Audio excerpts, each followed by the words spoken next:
Terima kasih Anda masih bersama kami di Berita Utama. Saudara, setiap minggu Berita Utama selalu hadir dengan ulasan topik-topik terhangat yang kami bahas dalam sepekan terakhir. Nah, minggu ini ada 3 berita pilihan yang sudah kami rangkum untuk Anda. Langsung saja ke informasi pilihan yang pertama, Saudara, kematian Afif Maulana yang jasadnya ditemukan di bawah jembatan Kuranji, Padang, Sumatera Barat pada 9 Juni lalu kini masih menjadi misteri. Polisi bilang Afif ini meninggal dunia setelah diduga melompat dari jembatan saat polisi tengah melakukan penertiban tawuran. Namun, pihak keluarga justru menduga Afif ini menjadi korban penganiayaan oleh oknum polisi.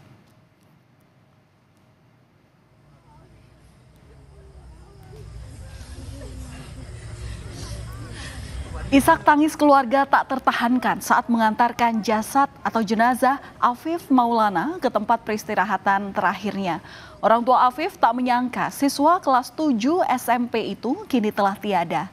Keberadaan jasad Afif di sungai kini masih menjadi pertanyaan lantaran terdapat 2 cerita yang berbeda baik dari pihak kepolisian maupun dari pihak keluarga. Dan inilah saudara saat penemuan jasad Afif di Sungai Batang Kuranji. Menurut teman Afif yang memboncengnya di hari kejadian, Afif terjatuh dari motor lantaran motornya ini ditendang oleh polisi yang tengah melakukan tindakan penertiban tawuran di sekitar jembatan Kuranji. Di antara para saksi ada yang menyatakan bahwa Afif ini sempat ikut dibawa polisi. Sementara salah satu temannya mengaku sempat mendengar kalau Afif ini punya rencana ingin melompat ke sungai karena takut ditangkap polisi. Meski akhirnya sang teman tak bisa memastikan apakah Afif ini benar-benar melakukan hal itu. Saat jasadnya ditemukan terdapat sejumlah lebam di bagian tubuh Afif.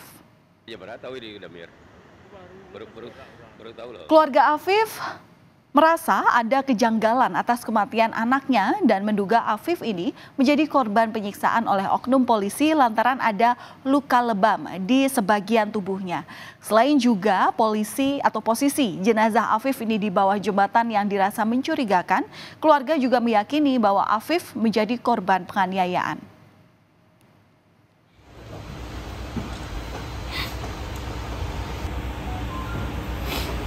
Ada oknum tuh yang bilang dia pingsan. Tapi yang kalau menengok ke belakang, diginikannya sama oknum tuh. Itu di Polsek berarti? Iya. Polsek Kuranji? Iya. Berarti Afif memang menurut kawan-kawannya, saksinya memang dibawa juga ke Polsek gitu ya? Iya.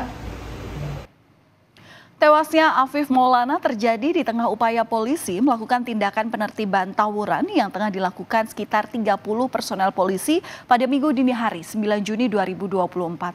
Saat itu sempat terjadi kejar-kejaran antara sejumlah petugas dan juga pelajar yang terlibat. Hingga akhirnya polisi mengamankan 18 orang pelaku tawuran beserta sejumlah senjata tajam dan membawa mereka ke Polsek Kuranji lalu ke Polda Sumatera Barat. Polisi menyebut di antara mereka yang ditangkap tidak ada Afif. Namun hal sebaliknya dikatakan beberapa saksi saat itu. Dan meski pihak kepolisian membantah adanya penganiayaan terhadap Afif Maulana, tapi pemeriksaan terhadap polisi yang bertugas kala itu tetap dilakukan. Ada sedikitnya 30 orang anggota Sabara Polda Sumatera Barat yang menjalani pemeriksaan. Sementara untuk kasus ini sedikitnya sudah ada 40 orang yang diperiksa. Sementara tim Inafis Polda Sumatera Barat bersama dengan personel dari Polresta Padang melakukan olah tempat kejadian perkara di lokasi penemuan jasad Afif yang masih berusia 13 tahun itu. Di Jembatan Kuranji, Kota Padang, Provinsi Sumatera Barat ini, tim menandai beberapa titik, mulai dari korban yang disebut jatuh dari sepeda motor hingga tempat di mana ia diduga melompat dari jembatan serta jatuh ke sungai. Kapolda Sumatera Barat, Irjen Suharyono masih bersikeras tidak ada tindakan kekerasan yang dilakukan personel terhadap Afif Maulana. Lantaran korban disebut tidak ikut diamankan ke Polsek Kuranji saat pembubaran aksi tawuran pada Minggu 9 Juni 2024 dini hari. Dengan lebam-lebam itu, saya sudah koordinasi konfirmasi dengan dokter forensik, memang orang yang sudah mati, yang sudah lebih dari, ya sudah 9 jam itu memang muncullah lebam-lebam mayat. Jadi terpisah antara bagaimana cerita yang ada di Polsek Kuranji dengan apa yang terjadi di atas jembatan itu. Karena di atas jembatan Kuranji itu kejadiannya, tetapi Afif Maulana tidak pernah ada di kelompok 18 orang yang dibawa ke Polsek itu. Ya, di sisi lain yang jadi sorotan, polisi daerah Sumatera Barat ini justru mencari orang yang menyebarkan informasi tentang dugaan penyiksaan oleh polisi terhadap Afif Maulana di media sosial.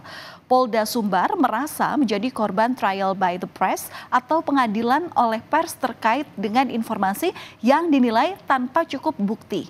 Sedangkan ayah Afif, Afrinaldi, merasa bahwa polisi sebaiknya fokus pada pengusutan kasus tewasnya putranya dibandingkan dengan mencari siapa penyebar berita soal kematian Afif. Diri Intelkam sudah jalan, Diri Krim Krimsus sudah jalan untuk mencari siapa yang memviralkan itu, memeriksa itu, dia akan kita ambil, kita periksa, dia harus testimoni. Apakah kamu benar melihat, kamu kok ngomong begitu? Kamu kan sudah trial by the press, sudah menyampaikan di press sebelum fakta yang sebenarnya, ada faktanya yang sebenarnya itu cukup bukti atau tidak, atau kamu hanya asumsi, atau hanya ngarang-ngarang. Ini yang dirugikan sebenarnya kan institusi Polri. Ini Pak Kapolda atau kepolisinya takut gitu. Makanya difokuskannya ke yang viral kan. Harusnya kan lebih fokusnya mengungkap kasus ini, bukan yang memviralkan. Jadi saya menilai kayak takut gitu, ini kasus ini naik terus, diberitakan terus gitu. Jadi harusnya Pak Kapolda kan lebih fokus ke mengusut kasus anak saya ini gitu. Kasus kematian Afif Maulana ini diduga janggal. Salah satu pihak Lembaga Bantuan Hukum Padang ini berharap penanganan kasus ini bisa diambil alih oleh Mabes Polri. Pihak LBH Padang merasa tidak percaya dengan penanganan kasus yang dilakukan oleh Polda Sumatera Barat karena diduga terkait dengan tindakan dari anggota mereka. Sampai saat ini berdasarkan temuan di lapangan, LBH Padang meyakini korban mendapatkan tindakan kekerasan dari oknum polisi yang bertugas di malam kejadian, meski polisi membantah. Pengalaman kami bahwa situasi ini tidak menguntungkan bagi keadilan korban, dan kami berharap ada atensi dari Kapolri. Kalau bisa Kapolri tolong ambil kasus ini, karena kami jujur tidak percaya kasus ini ditangani dengan baik oleh Polres ataupun Polda Sumbar.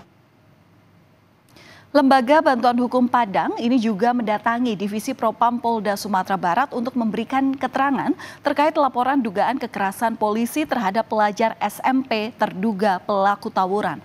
LBH berharap laporan kekerasan terhadap pelajar korban kekerasan ini dapat membongkar misteri dari kematian Afif Maulana. Menyoroti dugaan penganiayaan oleh oknum polisi kepada anak usia 13 tahun di Padang, Sumatera Barat, Karopenmas Divisi Mabes Polri ini juga kemudian Brigjen Pol Trunoyudo Wisnu Andiko menyatakan bahwa Polda Sumatera Barat ini sedang mendalami kegiatan preventif yang dilakukan oleh kepolisian di malam kejadian.